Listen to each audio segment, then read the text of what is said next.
Jeff Van Gundy had a front-row seat to Michael Jordan's brilliance. Since the 1989-90 season, Van Gundy has been a fixture in the NBA. He spent 11 years as a head coach and is now part of ABC's lead broadcast team with Mike Breen and Mark Jackson. And his coaching career will forever be connected to Jordan, who constantly stood in the way of Van Gundy's Knicks.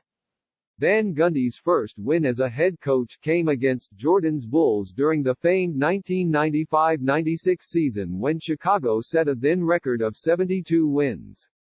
His Knicks also defeated Chicago in the final game of the 96-97 season, preventing the Bulls from being the only team to ever post 70 wins in back-to-back years. ESPN's 10-part documentary The Last Dance premieres on Sunday, and Van Gundy took time to speak with Sports Illustrated about Jordan, Scottie Pippen, Dennis Rodman and Phil Jackson, sharing his vivid accounts of coaching against the men behind the Bulls dynasty. Justin Barrasso, ESPN is showing two versions of the Bulls documentary, an unedited version on ESPN, replete with a vernacular that is common during games but shielded from the viewers, and another on ESPN2 with some of the more adult language edited out. In order to receive the full Michael Jordan experience, don't you need to watch the unedited version? Jeff Van Gundy, I think the essence of Jordan is the same with or without the inflammatory vocabulary that may be in there. Every family is going to have to make that decision for themselves, and you would like to see kids be able to understand what a great competitor and player he was. I think either way is fine. I didn't know they were doing that, that's terrific. Barrasso, you started on the Knicks staff in the 89-90 season, so you witnessed Jordan's ascent from scoring champion to Finals MVP. That 90 season also stands out because you were a part of the staff on a Knicks team that knocked out Larry Bird and the Celtics in a first-round, 5-game series, winning the finale at Boston Garden. Van Gundy, that was my first year in the NBA, and it's one of the great road wins, to me, in playoff history. To win a deciding game on the road in Boston Garden against Bird, Robert, Parrish, Kevin, McHale, Dennis Johnson, and Reggie Lewis. Barrasso, my father brought me to the Garden for that game, and we were both devastated when Maurice Cheeks dismantled the Celtics. Van Gundy, Maurice Cheeks played all 48 minutes that game in his mid-30s. Patrick Ewing, Charles Oakley, those guys played a phenomenal game. Barrasso, I know we're supposed to be discussing Michael Jordan and the Bulls, and we'll get there, but the Celtics beat the Knicks in the first two games, and simply destroyed you in Game 2, 157-128. Van Gundy, think about that. We scored 128 and lost by 30. Come on, man. Barrasso, your first year as a head coach was 95-96, the year the Bulls won 72 games and their fourth title. You replaced Don Nelson as head coach for the final 23 games of the season. You lost to Philadelphia in your debut, but your first win came 2 nights later at Madison Square Garden against the Bulls. That was a commanding 32-point win against a team that had won 54 of its first 60 games. Do any particular memories still resonate about that night? Van Gundy, as you said, we lost to an awful Philadelphia team on the road in my first game, and then I think we were playing the third game of those NBC tripleheaders on Sunday, I think at 5:30. We jumped out to a big lead, then they came back and got the lead. And again, you win in the NBA with great players. It's hard to imagine how good Ewing was in his prime. He was just an amazing competitor and player. Derek Harper was phenomenal that night. And we made a bunch of threes, Harper made a bunch, and John Starks and Charlie Ward made a couple. The three-point shot, even then, was a big equalizer. The Bulls obviously were dominant that year, they won 72, but that night, when we got it rolling in the second half from the three-point, we were able to beat a great team. Barrasso, if only it were always that easy. Van Gundy, you know what it is? That is the difference between the NBA and college basketball, trying to win a series. That's why you see so very few upsets in the NBA playoffs. In the NFL, you'll see upsets. It's one game. In the NBA, you're not going to see as many upsets. You can win 1, 2, 3, but it's tough to get that fourth game. Barrasso, your Knicks lost in 5 that year to the Bulls in the conference semis. How did you prepare for a team that included Michael Jordan, Scottie Pippen, and Dennis Rodman? Van Gundy, they were a really well put together team. I think former Bulls GM, Jerry Krause has never gotten his due from their players, which is odd because basically all of those players, not Jordan, because Rod Thorne drafted Michael Jordan, were acquired by Jerry Krause.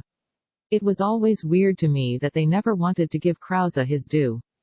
They were big: Pippen, Rodman, Tony, Kukoc. They always had 3 centers to use fouls against other teams' high-quality inside players.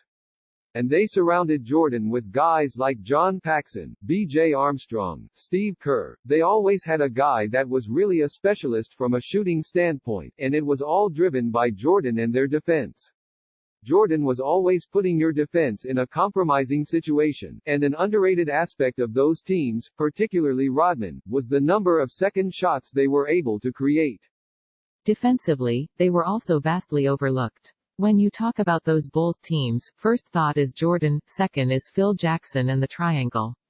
I thought Phil Jackson never got the credit due to him as a tremendous game coach, but also a tremendous defensive coach. Barrasso, history is always repeating itself in the NBA. In the 1960s, coaches were envious of Red Auerbach because he had the privilege of coaching the legendary Bill Russell. Were coaches around the league jealous of Jackson because he had Jordan? Van Gundy, I don't think people were envious in that way. There are players that have gone into the Hall of Fame without great coaches next to their name. But there has never been a great coach go into the Hall of Fame without their name attached to great players. It's just how it is. People say it's a players' league for a reason. It's true. The best players usually win. And the best players help coaches develop coaching legacies. Phil Jackson, yes, he was blessed with some enormously talented teams in his day, and he came through. Every time he got to the finals in Chicago, he won it. When he got there with LA, he won it every time except twice, against the Celtics and the Pistons. My point is, he came through, and that's hard to do. Yes, he coached Jordan and Kobe Bryant and Shaquille O'Neal, 3 of the top 10 players to ever play this game, but it's one thing to have great players. It's another thing to win when you have great players. When you're a coach, we're always watching other coaches, and I thought what he did so well was the way he paced his teams incredibly well, both physically and mentally, to play very good basketball in the playoffs. Barrasso, what made Jackson so effective as a coach on a team with such overwhelmingly strong and different personalities? Van Gundy, when you're coaching, what you're looking for is committed players, and strong-minded, committed players who have an opinion are a good thing. They care about trying to find the best solutions to whatever issues you have. Weaker-minded, less committed players may want to speak, but you're not going to listen to them as much because they want the path of least resistance. So strong-minded, strong personalities, as long as they're committed to winning and to the team, that's a benefit. Barrasso, another memorable moment in the Bulls-Knicks rivalry is the end of the 96-97 season, when the Knicks went to Chicago for a victory in the final game of the season, preventing the Bulls from reaching 70 wins. Jordan's trash talk is notorious. Was he still talking trash on the rare occasions when he would lose? Van Gundy, everybody says Jordan talked a lot, but I was unaware. When you're coaching a game, I didn't hear him much. It might have been player to player, but it wasn't loud. The one thing he did exceptionally well is he knew exactly how to manipulate, as much as he could, officials. He was tremendous at that. Sometimes befriending them with humor, other times attacking them with very pointed words. I think he did that well. That game you're talking about in 97, that year we split the regular season games with them. As far as when I was a head coach, that was, by far, our best team.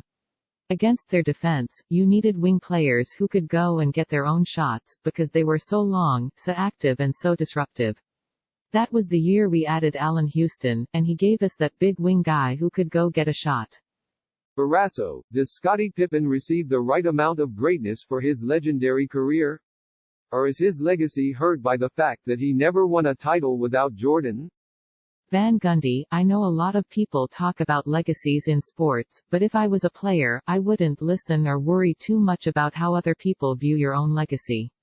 I would concern myself with whether I prepared, practiced and put the team first. With Pippen, I go back to the Bulls the year we beat them in '94, the first year Jordan was playing baseball. I don't think the triangle was ever run better than in that year, and I think Pippen had a really strong case to be MVP that year. He was a remarkable player leader that year, obviously harmed a little bit when he went AWOL in the playoffs.